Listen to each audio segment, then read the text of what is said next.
आज सकाळर बड़ खबर जहाँकि भारतीय एयरटेल एक बड़ प्रीपेड पैक उपस्थापन करछंती। एही पैक सहित भारतीय एक्सल लाइफ इंश्योरेंस 2 लाख टंकार जीवन बीमा कवर मध्य शामिल अछि। तो कंपनी निजर बयान रे कहिछि जे एही टंकार नूतन प्रीपेड पैक जरिया रे कोनोसी भी नेटवर्क रे असीमित कॉल 2 जीबी डाटा 300 एसएमएस और भारतीय एक्सल लाइफ इंश्योरेंस रो 2 लाख टंका बीमा कवर मिलिबो। एही पैक रो वैधता 28 दिन रहिछि।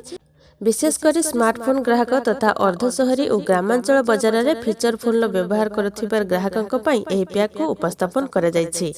कंपनी कहिछि जे एही बीमा कवर 18 वर्षरु 54 वर्षर आयर लोकंक पई उपलब्ध। एथिपई कोनोसी प्रकार दस्तावेज किंबा चिकित्सा परीक्षण आवश्यकता नहीं। बीमा पॉलिसी किंबा प्रमाणपत्र तुरंत डिजिटल भावे पठाई दिया जिवो। एयरटेल 179 टंकार प्रीपेड पैक उपस्थापन करछंती। एही पैक सहित 2 लाख टंकार जीवन बीमा कवर मध्य मिलिबो। परवर्ती खबर रायगड़ारू आसिला अभावनीय घटना। 10म श्रेणी छात्री को छुरा देखाई मारिबा को धमक देवा सह बही पत्र पोड़ी देइछंती। आखि सामना रे जळीगला पाठ्य पुस्तक।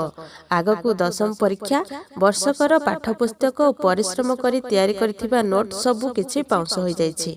घटना को नहीं पूरा भयभीत हो पड़ती 10म श्रेणी छात्री जनक रायगड़ा चांदली थाना अंतर्गत सिंगापुर रोड अंचल घटी एपरी घटना।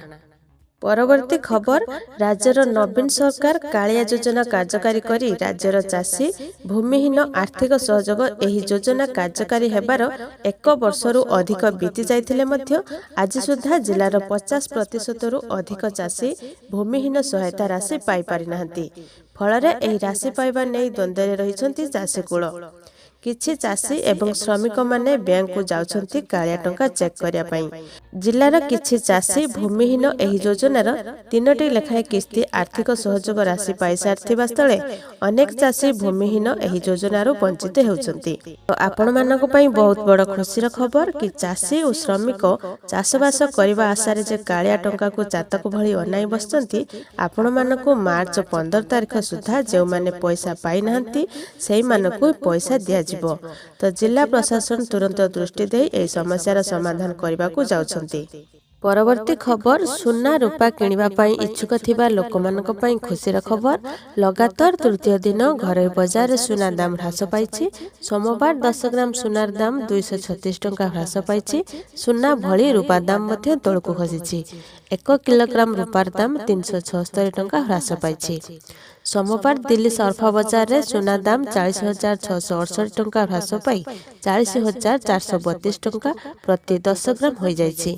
अंतर्जातीय बाजार रे सुनार दाम $1550 प्रति आउंस और रूपार दाम $17.97 प्रति आउंस रहिछि।